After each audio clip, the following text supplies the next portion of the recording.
आज इस वीडियो में कंसंट्रेशन ऑफ सॉल्यूशन, ये पार्ट 2 है पहली वीडियो का। हम आपको याद होगा कि पार्ट 1 हम कर चुके हैं, कंसंट्रेशन ऑफ सॉल्यूशन। तो और उसमें हमने बात की थी मोलैलिटी की। अब हम बात कर रहे हैं मोलैलिटी की। मोलैलिटी को लोअर केस m से ज़ाहिर करते हैं और मोलैलिटी में be defined as number of moles of solute per kilogram of solvent. और मोलैलिटी का फार्मूला है moles divided by kilogram of solvent. तो अगर मास ग्राम में दिया जाए तो आपको कन्वर्ट करना होगा मोल्स में और सॉल्वेंट को लाना होगा किलोग्राम में, तब आप ये प्रॉब्लम सॉल्व कर सकेंगे। जल्दी से एक नोटबुक और पेन भी पकड़ लें ताकि अगर आपको लिखना पड़ जाए या नोट्स लेने हो तो आप नोट्स ले सकें ड्यूरिंग द लेसन। आइए एक प्रॉब्लम सॉल्व करते हैं। What is the molality of A solution. तो मालूम क्या करना है इसमें हमने, molality. Molality lower case m। क्या फार्मूला है मोलैलिटी का? मोल्स ऑफ सॉल्यूट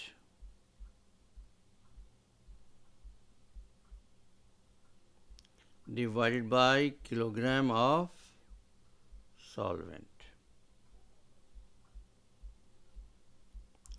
हमें सॉल्यूट दिया गया है ग्राम्स में 63 ग्राम्स और सॉल्वेंट दिया है इन्होंने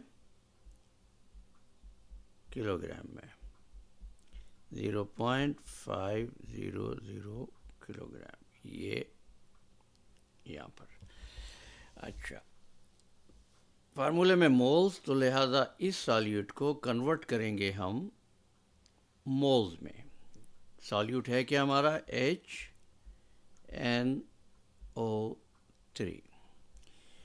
यूज़ करें पीरियोडिक टेबल। हाइड्रोजन का मास है 1, नाइट्रोजन का मास है 14, ऑक्सीजन का मास होता है 16 और 3 है, तो 16 टाइम 3 48। तो जमा करेंगे तो कितना हो जाएगा? 63 ग्राम्स। अब हमने इसको कन्वर्ट करना मोल में, तो क्या करेंगे? 63.0 ग्राम मल्टीप्लाई करें कन्वर्जन फैक्टर के साथ। 1 मोल में होते हैं 63 ग्राम्स। ग्राम ग्राम कैंसिल हो गया। 63 टाइम 1 इज 63 डिवाइड बाई 63 कितना आ गया? 1 मोल। अब आ जाएं फार्मूले की तरफ। मोल्स ऑफ सॉल्यूट कितने हैं?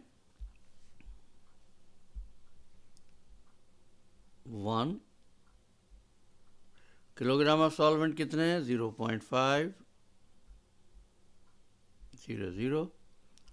और जब आप इसको रखेंगे तो क्या आएगा कैलकुलेटर में? 1 डिवाइडेड बाय डेसिमल 500। जवाब आया 2 मोलैलिटी इसकी m, 2m। ये हम कह सकते हैं 2 मोलर सोल्यूशन है। ये हमारा फाइनल आंसर है इस प्रॉब्लम का। Okay, let's proceed to another problem.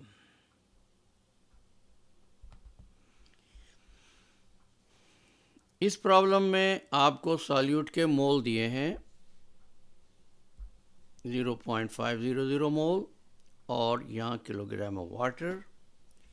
तो ये इजी है, हम इसको सॉल्व नहीं कर रहे, आपके लिए छोड़ते हैं। आपका ये टास्क है। फार्मूला वही होगा, कौन सा? Molality moles divided by kilogram of solvent.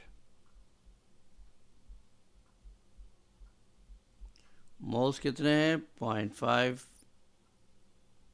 0.500 और किलोग्राम 0.125 किलोग्राम। कैलकुलेटर में रख के इस नंबर को डिवाइड कर दें इससे, क्या आता है जवाब? 4।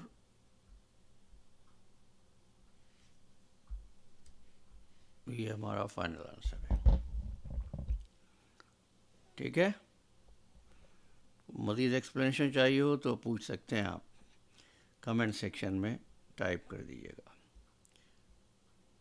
Let's proceed to another problem. What mass of water is required to dissolve 100 gram of NaCl to prepare a 1.50 m solution? So molality इसमें दी गई है आपको।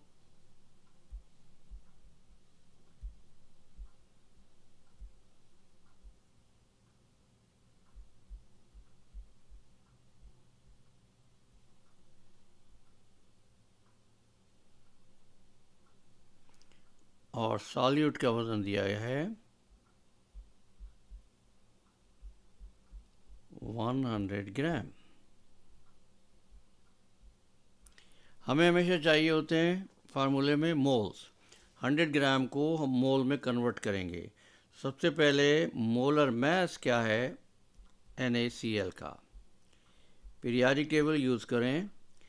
Na का वेट है 23, क्लोरीन का है 35.5, 35.45 था, हमने राउंड कर दिया तो ये हो गया 58.5। तो अब हमने क्या किया, 100 ग्राम मल्टीप्लाई किया कन्वर्जन फैक्टर से 1 मोल 58.5 ग्राम। जब इसको हम कैलकुलेटर यूज़ करते हुए सॉल्व करते हैं तो हमें मिलेगा 1.170 मोल। ओके, अब आ जाइए फार्मूले की तरफ। क्या था, इसको रेड में करते हैं। Moles divided by kilogram of solvent. Mole कितना है 1.70 जो हमने यहाँ कैलकुलेट किया। किलोग्राम ऑफ सॉल्वेंट नहीं बताया हुआ, हमने इसको बताना है, जवाब देना है। किसको देना है, किलोग्राम ऑफ सॉल्वेंट कितना है ये हमने मालूम करना है। सो m कितना है 1.5। आप डिराइव कर लीजिए इसको, तो किलोग्राम ऑफ सॉल्वेंट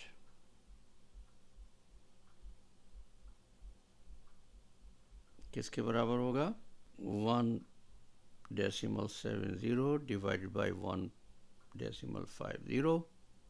इस नंबर को कैलकुलेटर में रखिए। So 1.70 डिवाइडेड बाय 1.5, तो जवाब आएगा 1.13 किलोग्राम। ये फाइनल आंसर है।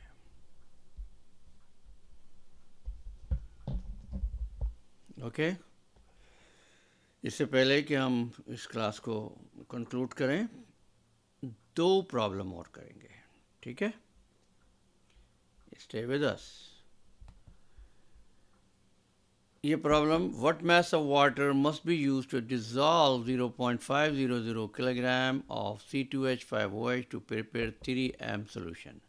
नंबर 4 एग्जैक्टली ऐसे ही है जैसे हमने नंबर 3 किया था, लिहाजा हम इसको सॉल्व नहीं कर रहे। It is your assigned practice task. आप सॉल्व करें और कमेंट सेक्शन में इसका जवाब दीजिएगा। किसी चीज़ की एक्सप्लेनेशन चाहिए हो या कोई और सवाल हो तो आप कमेंट सेक्शन में पूछ सकते हैं, लेकिन हम एक और सवाल करेंगे।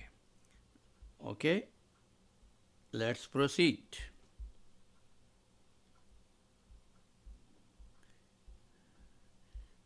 What is the number of molecules of C2H5OH in a 3m solution that contains 4.00 kilogram of H2O? Okay, तो अब यहाँ पर मॉलिक्यूल्स मालूम करने को कहा है। आपको याद है मॉलिक्यूल्स कैसे मालूम करते हैं?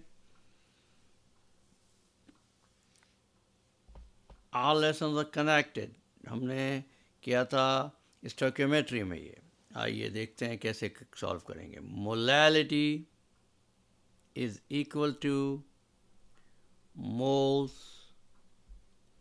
divided by kilogram of solvent.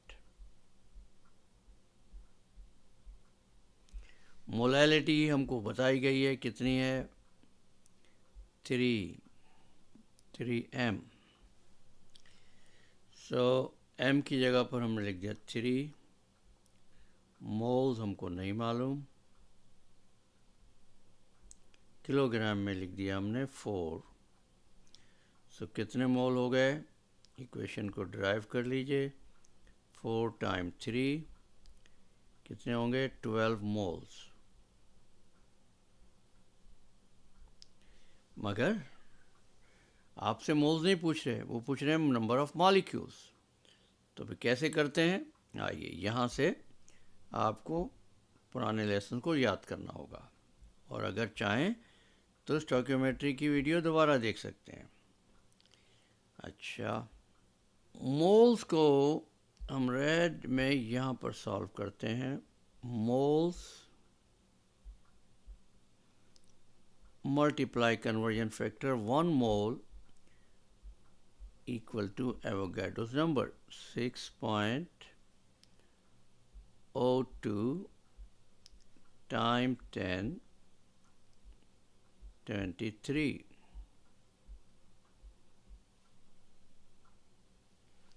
मोल कितने थे 12 मोल्स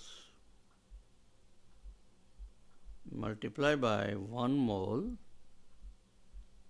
6.2 times 10^23. मोल मोल कैंसिल आउट. हमारा जवाब क्या आएगा 12 times 6.02 times 10^23. अब कैलकुलेटर यूज़ करें. 12 times 6.02 जवाब आया 72.24 टाइम 10^23. क्या ये सही जवाब है? नहीं, डेसिमल 1 डिजिट के बाद होना चाहिए. तो इसको कर देंगे 7.224 टाइम 10. एक डिजिट हमने मूव किया डेसिमल को, लिहाजा ये हो जाएगा 24. ये हमारा फाइनल आंसर है. So that's all for the day. Next video में हम डाइल्यूशंस पर बात करेंगे और डाइल्यूशंस के प्रॉब्लम सॉल्व करेंगे. अगर आपको और एक्सप्लेनेशन चाहिए हो या कुछ पूछना हो तो कमेंट सेक्शन में पूछिएगा. वीडियो पसंद आई हो तो दूसरों से शेयर कीजिएगा. हमें कोई सजेस्ट करना चाहें तो कमेंट सेक्शन में ज़रूर कीजिएगा. और अगर आपने चैनल सब्सक्राइब नहीं किया तो प्लीज़ सब्सक्राइब कर लीजिए और बेल आइकन को क्लिक करना ना भूलें, ताकि आपको नई वीडियोस के नोटिफिकेशन सबसे पहले मिल सकें. Thank you so much. Have a wonderful day.